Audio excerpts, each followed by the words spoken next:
दोस्ती भी सभी से नहीं होती है, किसी किसी से होती है। पूर्व जन्म का कुछ मेल मिलाप होता है, एक बार मिलते ही दिल मिल जाता है। भक्ति भी सभी के नहीं होती, किसी किसी के भीतर होती है। बस एक बार गुरु का दर्शन किया, गुरु की वाणी सुना, बस भक्ति का तार जुड़ जाता है। कि भक्ति भी सत्य है।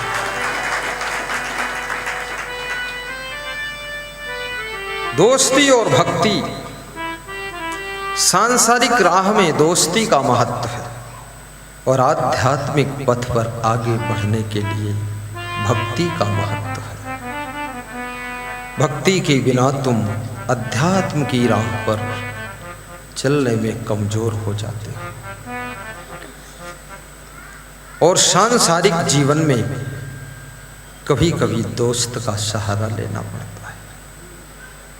अर्जुन ने कृष्ण को सखा कहा है, हे कृष्ण तुम मेरे दोस्त भी हो और पूज्य दृष्टि से देखता हूं तो तुम भगवान भी हो और रिश्ते के रूप में देखता हूं तो तुम मेरे साले हो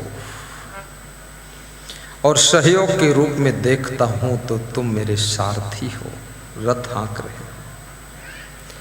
एक ही व्यक्ति अनेक रूप धारण करता है। जब तुम गाड़ी चलाते हो तो तुम ड्राइवर बन जाते हो और जब तुम स्कूल में पढ़ाते हो तब शिक्षक, लेक्चरर, प्रोफेसर बन जाते हो। जब तुम दवाई की दुकान खोलकर बैठते हो डॉक्टर कहलाते हो और जब तुम माला पहनकर गुरु का ध्यान करते हो तब तुम भक्त कहलाते हो।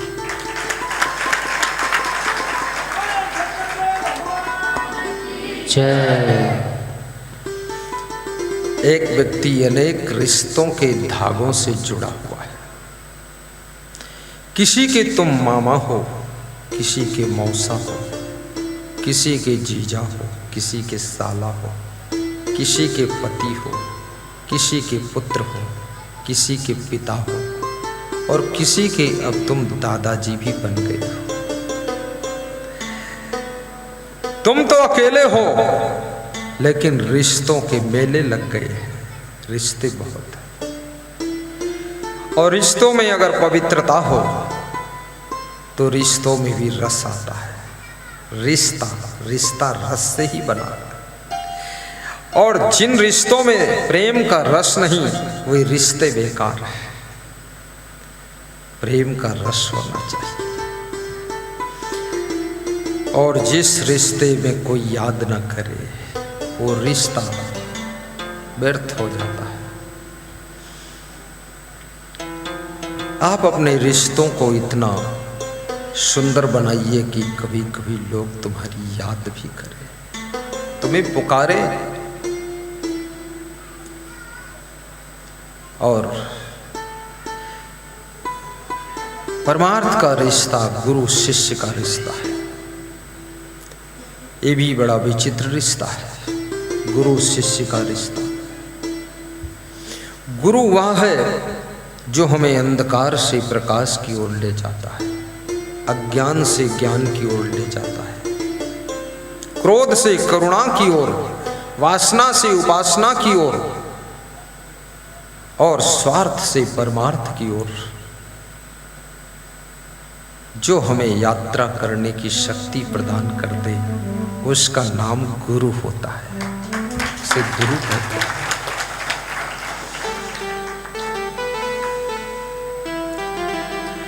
लोभ से दान की ओर, आलस्य से पुरुषार्थ की ओर, कठोरता से कोमलता की ओर, अहंकार से नम्रता की ओर जो यात्रा कराता है उसे गुरु कहते हैं, उसे गुरु कहते हैं। जब आपको बहुत क्रोध आने लगे तो समझ लेना अब तुम्हारे भविष्य और भाग्य को बिगड़ने की घंटी बज रही है। और जब माता पिता के ऊपर क्रोध आने लग जाए तो समझ लेना अब तुम्हारे जीवन का अंजाम बुरा होने वाला है। और जब तुम्हें तुम्हारे गुरु के ऊपर भी क्रोध आने लग जाए तो ज्यादा सावधान हो जाए, क्योंकि अब पूरा प्रलय होने वाला है। और जब तुम्हें अपने पुत्र और पुत्री के ऊपर अनावश्यक क्रोध आने लग जाए तो समझ लेना अब तुम्हारी शांति भस्म होने वाली है। गलतियां हर इंसान से होती है, लेकिन क्षमा भी इंसान करता है। गलती करने वाला भूल हो गई, लेकिन गलती को क्षमा करने वाला उस भूल को भूल जाता है और क्षमा करके फिर से नया प्रेम करता है। वह व्यक्ति पुरुष नहीं है, वो पुरुषोत्तम है, वो नारी नहीं है, वो नारायणी है। वो नारायणी है। कोई बात भी हो जाए तो मन में गांठ न बनाना। कितने लोग एक बार बात हो जाए तो इतनी मजबूत गठान बांधकर रख लेते हैं, 10 वर्ष 20-20 वर्ष तक उस गठान को ढोते रहते हैं और कहते हैं कि हमारे दिल में घाव हो गया है, अब कभी ये बात भूलेगी नहीं। वाह, क्या बात करते हैं। सभी घाव अच्छे हो जाते हैं। इस घाव की भी दवा है। गलती जिससे हुई उसको क्षमा कर दीजिए और स्वयं सरल बन जाइए, चाहे जितना बड़ा घाव हो सब ठीक हो जाए।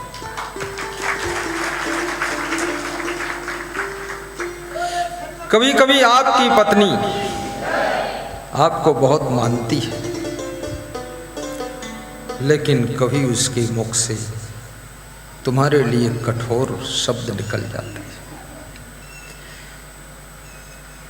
और कठोर शब्द निकलने के बाद वो पछताती भी है और पछताने के बाद माफ़ी मांगने को भी विचार करती है, पर माफ़ी मांगने में शर्म लगती है तो मांगती तो नहीं है, लेकिन भीतर भीतर दिल दुखता है कि जिस पति के लिए मायका छोड़ दिया, परिवार छोड़ दिया, उस पति के लिए क्या छोटा सा क्रोध नहीं छोड़ सकती हूँ, ये भी छोड़ सकती हूँ। फिर वो ठंडी हो जाती धीरे धीरे। अपनी पत्नी को भी क्षमा कर दिया करो और बिना क्षमा के, बिना भूल को स्वीकार किए, बिना को भूल को भूले कोई रिश्ता टिक नहीं सकता है। रिश्तों को मजबूत करने की दवाई यही एक है कि बस सुबह से शाम तक क्षमा भी कर दिया करो, क्षमा मांग भी लिया करो और सरल हो जाया करो और कह दिया करो कोई बात नहीं, ठीक है, सब अच्छा है। ऐसे करो।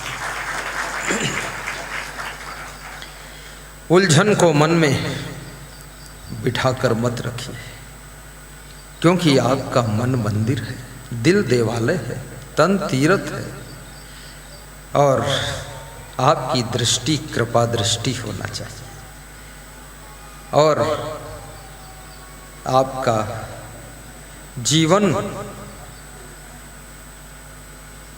सबके लिए खुशियां प्रदान करने लायक होना चाहिए।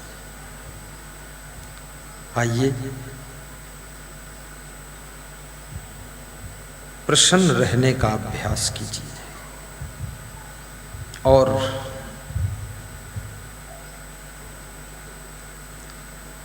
ये 4 फलों की चर्चा आज है। अर्थ का अर्थ क्या होता है? अर्थ का अर्थ है धन। अर्थ को धन कहते हैं। जो स्कूल में पढ़ाया जाता है, बाबा महिपाल जी ध्यान दें, उसे अर्थशास्त्र कहते हैं। क्या कहते हैं? अर्थशास्त्र। इसमें ऐसे कितने लोग जिन्होंने अर्थशास्त्र पढ़ा? हाथ ऊंचा करें। बस 4-5 लोग हैं, बाकी लोग न जाने कौन कौन शास्त्र पढ़ा है। अर्थशास्त्र मैं भी हाथ उठाता हूँ, मैंने पोस्ट ग्रेजुएट अर्थशास्त्र से किया है। अर्थशास्त्र पढ़ा हुआ व्यक्ति ये धर्मशास्त्र का व्याख्यान कर रहा है। एक एडवोकेट मुझसे कह रहा था, अर्थशास्त्र पढ़ करके संत कैसे हो गए, आपको तो उसमें लगना चाहिए था। मैंने कहा अर्थशास्त्र का असली अर्थ यही है कि अर्थ को पढ़ते पढ़ते परमार्थ तक पहुंच जाए, वही पढ़ाई अच्छी है। अर्थशास्त्र को समझिए आप। अर्थशास्त्र को जिसने ठीक से पढ़ा है वो हमेशा नुकसान के काम करता ही नहीं। वो जो भी पांव धरेगा फायदे में ही धरेगा। अर्थशास्त्र मामूली शास्त्र नहीं है, ठीक से पढ़ो उसको, देखो आप। लेकिन अर्थशास्त्र को कबीर ने धर्मशास्त्र से जोड़ा। कबीर कहते हैं कि धर्म के बिना अर्थ अधूरा है।